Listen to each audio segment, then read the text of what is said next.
আসসালামু আলাইকুম। নতুন একটা ব্লগে আপনাদেরকে স্বাগত।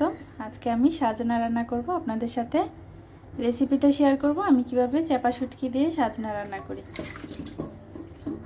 আর সাজনা কিন্তু এই সিজনে অনেক বেশি পাওয়া যায়, আপনারা চাইলে ওইভাবে করে দেখতে পারেন। আমার কাছে এভাবে যদি রান্না করি তাহলে কিন্তু খেতে অনেক বেশি ভালো লাগে।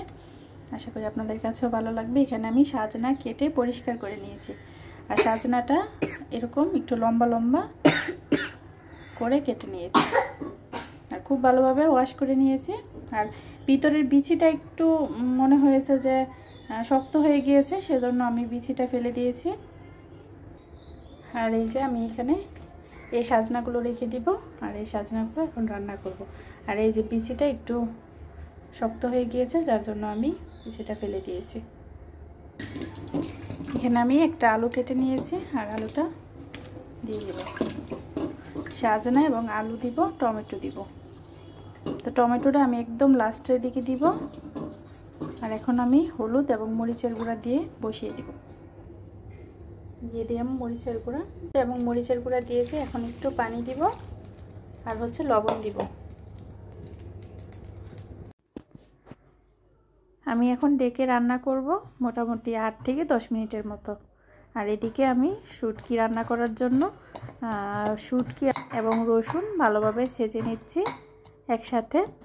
তো এখানে আমি 3টা শুটকি নিয়েছি, চাপা শুটকি, যেটা ভিজা শুটকি পাওয়া যায় চাপা শুটকি, সেটা নিয়েছি। আর এই সাজনা এবং আলু কিন্তু এই ভিজা শুটকি দিয়ে খেতে কিন্তু অনেক বেশি ভালো লাগে।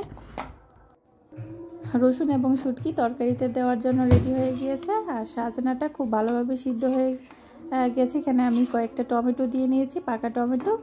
এখন আমি আরও 2 থেকে 3 মিনিটের মতো রান্না করব।